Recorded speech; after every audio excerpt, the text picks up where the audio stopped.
Barrister Abu Bakr মোল্লা, আপনি নিশ্চয়ই এর মধ্যে আমাদের আরেকজন অতিথি আবু আজিল বারী হেলালের বক্তব্য শুনেছেন।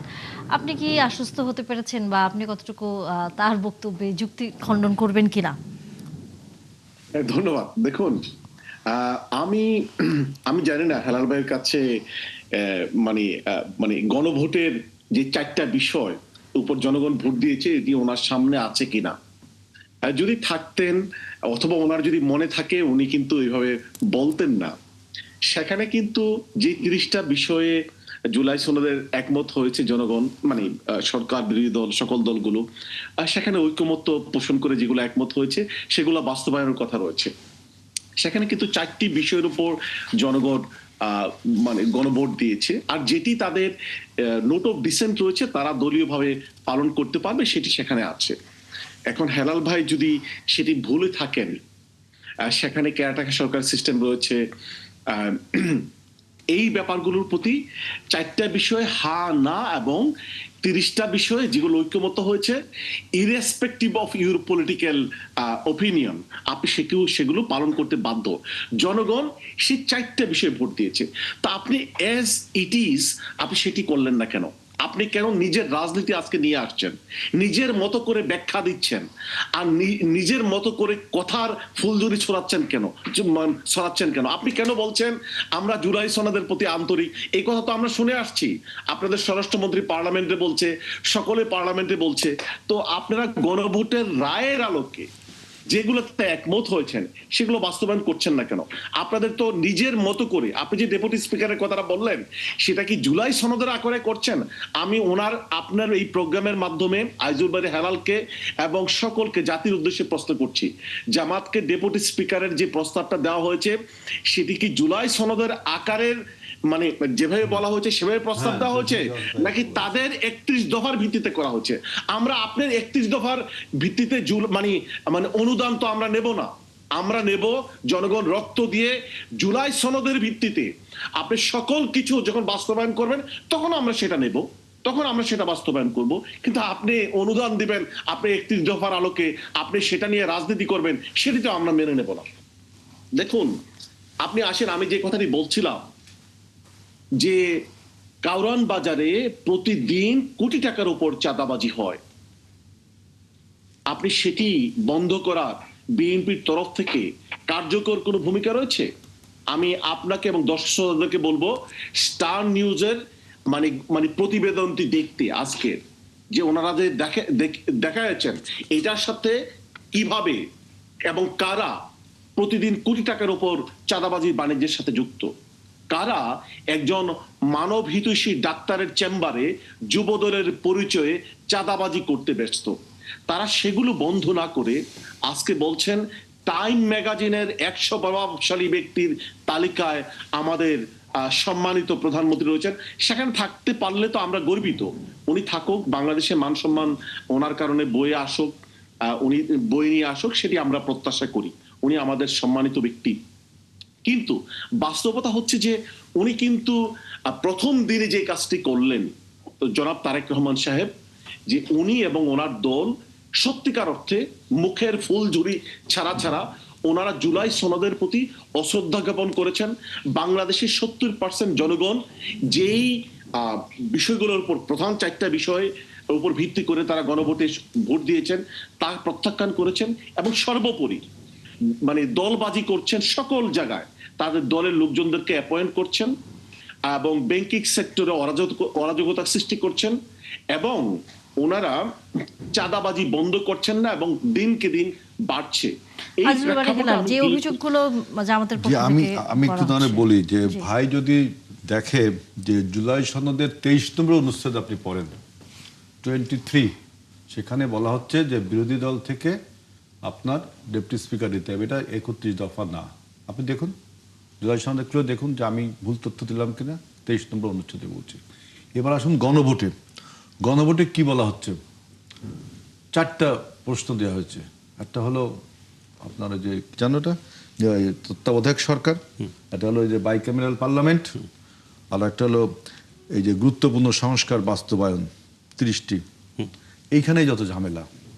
এটা একটা মানে আমি এই যে একটা ওই যে কি যেন বলে, যেটা একটা এনিগমা, একটা ফ্যালাসি এর ভিতরে, একটা মানে এটার রহস্যের একটা মিস্ট্রি এই এই এই এই এই 3 নম্বর অনুচ্ছেদটা।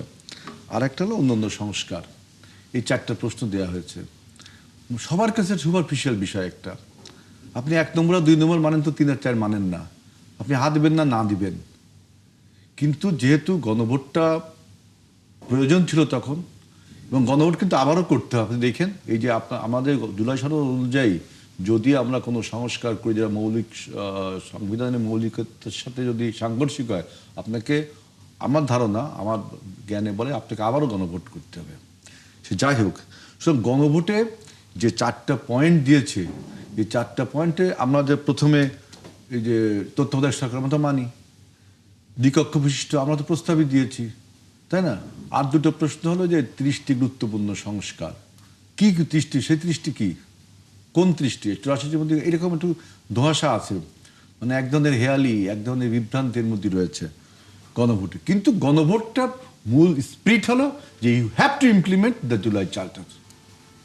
সে জুলাই চার্টারকে আপনি মানছেন না, আপনি আসেন এই আদেশ দিয়ে, যে আদেশটা আলী রিয়াজ সাহেব একা তার কনসেনসাস কমিটিকে নিয়ে, আমার মনে হয় জামাতের সাথেও আলোচনা করিনি, আমার ধারণা এনসিপির সাথেও করেনি, আমাদের সাথে তো করেইনি এই আদেশটা নিয়ে। সমস্যাটা এইখানে, আলী রিয়াজ সাহেব এই ফুটনোটটা দিয়ে রেখেছেন যে একটা আদেশ জারি করেছেন যেখানে সংস্কার পরিষদের কথা রয়েছে। উনি বারবার বলছেন যে আমরা শপথ নিই, জুলাই সনদে কোথাও দেখাতে পারবেন না যে বলছে ডেপুটি স্পিকার জুলাই সনদে নেই। আমি তো 23 অনুচ্ছেদ পড়েন, আমার সামনে তো থাকে না, জুলাই সনদে আছে তো আমি বলছি, জুলাই সনদে আছে নাই তা আমি বলিনি, আজকে আমি বলছি যে আপনাদের প্রস্তাবনার আলোকে আমরা নেব না, আমরা জুলাই সনদের আলোকে নেব। জুলাই সনদে লেখা রয়েছে, আপনি দেখেন ডেপুটি স্পিকারটা আপনাকে নিতে হবে। আমরা তো নেব, সেটা আমরা বলছি, নিলেন না তো, আপনারা তো জুলাই সনদ মানছেন নিলেন না তো, ডেপুটি স্পিকার নিলেন না তো, তার জন্য মানলেনটা কই? আপনি মানলেনটা কই? আপনি যদি নিতেন তাহলে আপনার কোঅর্ডিনেটে দেখা দিত। আর আমরা তো জুলাই সনদে মানিনি, আমার একটা অধ্যায় দেখান, আমরা জুলাই সনদে মানিনি। আপনি নেননি, ওই আর্গুমেন্টের কোরিলেশনটা কোথায়? বিএনপি কনস্টিটিউয়েন্ট অ্যাসেম্বলিতে শপথ নেয়নি, তার পাল্টা হিসেবে এটা নেননি, নাকি অন্য কোনো আর্গুমেন্টে? দেখুন, আমাদের বক্তব্য হচ্ছে ডেপুটি স্পিকার শুধু নয়, পুরো জুলাই সনদকে বাস্তবায়ন করতে হবে, গণভোটের রায়কে বাস্তবায়ন করতে হবে। জুলাই সনদে লেখা রয়েছে কিভাবে বাস্তবায়ন করতে হবে। বাস্তবায়ন করতে হবে, আপনার অ্যামেন্ডমেন্টস করতে হবে কতগুলো সংবিধানের কিছু ধারা উপধারাকে, আর করতে হবে কিছু নির্বাহী আদেশ, আর কিছু সেটি আমিও জানতে চাই। যেটি হচ্ছে আপনারা বারবারই বলছেন যে বিএনপি যেহেতু সংবিধান সংস্কার পরিষদের শপথ তারা নেয়নি, আপনারা কি সেটার প্রেক্ষিতে এই জুলাই সনদের আপনারা যেটা বলছেন, জুলাই সনদের শপথ নেওয়ার কথা তো লেখা নেই, লেখা দেখান তো, জুলাই সনদে লেখা আছে কিনা দেখান। রাজনৈতিক ব্যবস্থা হিসেবে সেটা করেছেন কিনা আমাদের জানার বিষয়। না, আমাদের বক্তব্য হচ্ছে যে শুধু ডেপুটি স্পিকার নয়, জুলাই সনদ এবং গণভোটের আলোকে পুরো মানে প্রক্রিয়াটি বাস্তবায়িত হতে হবে। হোল প্যাকেজ আপনি মিন করছেন, হোল প্যাকেজ। হ্যাঁ, আচ্ছা, আমরা as a whole full package বাস্তবায়িত হলে সেই ডেপুটি স্পিকার অথবা অন্য যা কিছু হয়, সরকার বিরোধী দল যা আপনার গণভোটেও কিন্তু ডেপুটি স্পিকার ওনাদের নিতে হবে, তাও লেখা আছে গণভোটের একটা অধ্যায়ে লেখা আছে বিরোধী দল থেকে ডেপুটি স্পিকার নির্বাচন করতে হবে।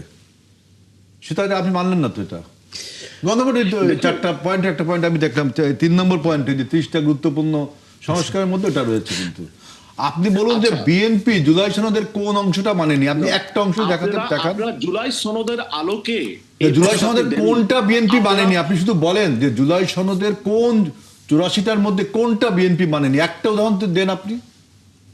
আমরা তো ওপেন চ্যালেঞ্জ করলাম, আপনি একটা উদাহরণ দেখেন যে 84টা পয়েন্টে কোনটা মানেনি, একটা দেখান। আপনারা কোনো কিছুই মানেননি, আপনারা কোনো কিছুই মানেননি। আমি কি করে বলবো ভাই, আমি তো বললাম কোনটা মানেননি বলেন না ভাই। আমি বলছি আপনারা কিভাবে মেনেছেন। আপনারা কি গুম অধ্যাদেশ মেনেছেন? আপনারা মানেন নাই, আপনারা নতুন করে ব্যাখ্যা দিতে যাচ্ছেন। গুম অধ্যাদেশ আর জুলাই সনদ কি এক? অধ্যাদেশ আর সনদ কি এক হলো? আপনি জুলাই সনদে যেগুলো ঐকমত্যের ভিত্তিতে যে 30টা আমরা একমত হয়েছি, হ্যাঁ সেটা তো মানা হচ্ছে তো, সেটা তো মানা হচ্ছে তো। আপনি অধ্যাদেশ আর সনদ তো এক জিনিস হচ্ছে না। আপনার অধ্যাদেশটা কি? অধ্যাদেশটা প্রেসিডেন্ট অর্ডিন্যান্স জারি করছে, এটা সেটা সনদের সম্পর্কটা কই আসলো? ভোট দিয়েছে যে 30টার ব্যাপারে আমরা ঐকমত্য হয়েছি, সেটি বাস্তবায়ন করতে হবে। সেটি আপনারা বাস্তবায়ন করতে যাচ্ছেন, নাকি নতুন করে আপনারা অপব্যাখ্যা দিচ্ছেন? না জুলাই আপনারা সনদে কোন অধ্যাদেশ বাস্তবায়ন করবেন না, আপনারা নতুন করে নিজেদের ব্যাখ্যা দিচ্ছেন কেন? না অধ্যাদেশ আর সেই জুলাই ব্যাখ্যা সনদ কি এক জিনিস এখন হলো? তো এই অধ্যাদেশ phase তো আমরা প্রেসিডেন্ট পার করে এসেছি। 133টা দিয়েছে। আমরা যে দেখুন আর জুলাই সনদ- বিএনপি জামাত সকল দল যে হাজার হাজার ঘন্টা ব্যয় করলো নির্বাচনের পূর্বে, সেই মানে এই ঘন্টা সময়ের ব্যয়ের দাম কোথায়? জুলাই আপনি সনদ এখন বাস্তবায়ন এসে হচ্ছে ব্যাখ্যা এখন? দিচ্ছেন ভাই, জুলাই সনদের আপনি এখন এসে ব্যাখ্যা দিচ্ছেন কেন? না কোনো ব্যাখ্যা দিচ্ছি না। জুলাই সনদের 84টা পয়েন্ট আমরা হুবহু মানছি, বরঞ্চ আমরা বলছি যে আপনারা মানছেন না। অধ্যাদেশের কথা যেটা বলছেন যে অর্ডিন্যান্স, গুম অধ্যাদেশ, আপনার Human Rights Commission। Human rights commission, এই অধ্যাদেশের সাথে জুলাই সনদের সম্পর্কটা কি আসলো? অর্ডিন্যান্স তো প্রেসিডেন্ট জারি করেছে, আর জুলাই সনদ তো কনসেনসাস কমিটি, মানে আমাদের গণ অভ্যুত্থানের যে চেতনা সেটা হলো জুলাই সনদ, মূল যে চেতনা। এইটাকে আপনি যখন আপনি কমপ্লেসেন্সি যাচ্ছেন না, তখনই আপনি নিয়ে যাচ্ছেন একবার অর্ডিন্যান্স, একবার আনছেন আদেশ। আমি সেটা বলছি, দেখেন জুলাই সনদের আমরা মানিনি এমন একটা জিনিস আপনি দেখাতে পারবেন না। আমরা এই জুলাই সনদের ব্যাপারে সবচেয়ে বেশি আন্তরিক বিধায় কিন্তু আমরা সবার আগে সিগনেচার করেছিলাম সবার সামনে। আপনারা কিন্তু করতে চেয়েছিলেন না, আপনারা পরে করেছেন। এই জন্য আপনাকে ধন্যবাদ দিই যে জুলাই সনদ আলটিমেটলি আপনারা করেছেন। আমরা আসলে এই আলোচনা শেষ করতে চাই এই মুহূর্তে, কারণ রাজনৈতিক আলোচনা আসলে সামনের দিনগুলোতে চলতে থাকবে। তবে দিন শেষে আমরা আসলে সাধারণ মানুষ হিসেবে চাই রাজনৈতিক আলোচনা আসলে সংসদেই মীমাংসিত হোক, সেটা যেন রাজপথে না আসে, কারণ সেটার একটি বিশাল বড় প্রভাব আসলে জনজীবনে পড়ে। অনেক ধন্যবাদ ব্যারিস্টার আবু বকর মোল্লা, যুক্ত হয়েছেন। আগামীতে আবারও কথা হবে।